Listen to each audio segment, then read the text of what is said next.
God, I can't believe I'm doing this. It's been so long. Sorry, there's a pigeon outside of my window. Okay, wow, it's been so long. Oh my gosh, just to stand in front of the camera again feels like kind of surreal. Like I don't even know where to look. I think the subscription on my video editing software is also expired, so that's gonna be fun to figure out after this, but I am really freaking excited to be back. How are we doing? You know, thinking back to it, this is actually the first and only video that I think that I filmed from New York City. So I am just like ecstatic because I feel like I am letting my subscribers into a completely different breed. The last video that I posted, I was moving from North Carolina to New York City, which was a huge adjustment for me, but has been so great with the friendships that I've been able to maintain kind of over Zoom and then now in person, new people that I've met, just exploring my new space and my new neighborhood and getting to know the community. Schoolwork is also in there somewhere, and I think I just got really busy. You know, I kind of started this video like I should apologize to my subscribers, and then I was like, no one's actually waiting for me to post a video. This is just like toxic productivity culture. So with all of that said, I am excited to be back, and I am so ready to kind of get back in the swing of things, of filming and of just being present in community on YouTube and across social media. Also, peep the dead plants. If anyone has any plant care tips, they'd be greatly appreciated because I am really struggling here. Now that I have sort of gotten a little bit more in the swing of things, I thought it would be cool to show you all where I'm living. It's not fancy, but it's home, and I really enjoy living here. Here, I'll show you.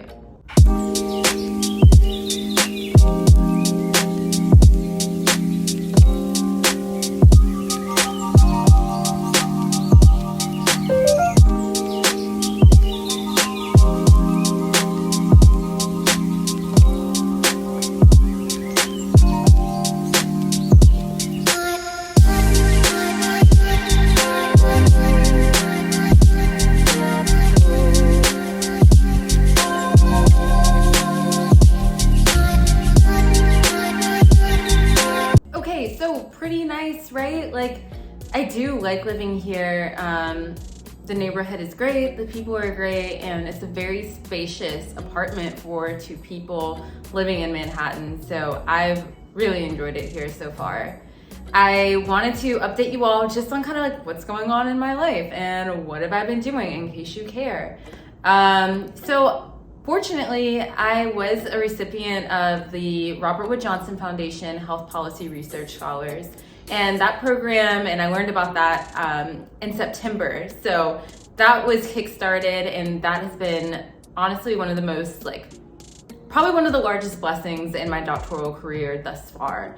I'm learning so much about not just policy, but systems and institutions and what it really means to make structural and systemic change using the types of research that I'm interested in.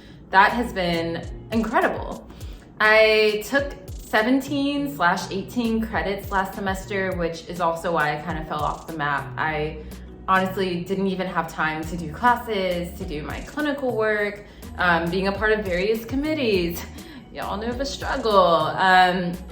While also just trying to keep up my brand, it became really overwhelming, and I put so much pressure on myself to kind of produce, and I'm sure that it was evident in my videos over the summer where I was just feeling like such immense pressure, despite the fact that I know nobody's checking for me. Nobody is constantly refreshing their page to see what I've posted so far. It's purely on my own terms.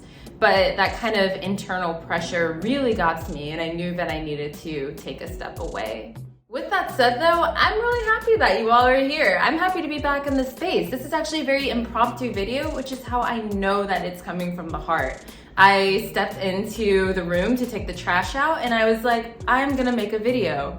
Super random, but also very authentic. And so I thank you for, clicking on this video and kind of seeing what I've been up to. And I hope that everyone who's watching is doing well. Also, you can let me know in the comments or not. People don't tend to comment, so that is what it is. I'm moving into 2022 with such like renewed energy. I'm stressed to the max. We have kind of a externship process here for New York City and surrounding areas of applying to externships, which are like external practicum where you'll practice clinical work. So there are a variety of sites like hospitals, community clinics, college counseling centers, institutes that you can kind of do these externships at. And so applications for those were due, more fellowships to be applied for, more committee meetings, and the semester hasn't even started yet. But I will say that last semester, I kind of lost myself in the sauce. Like I really hid myself in a way that I was unrecognizable to myself. I couldn't get grounded for the life of me. I even went back to North Carolina for a few days trying to find like that same Brie that was so excited to make YouTube videos, that was so into the community, that was just out there and just like unapologetically herself.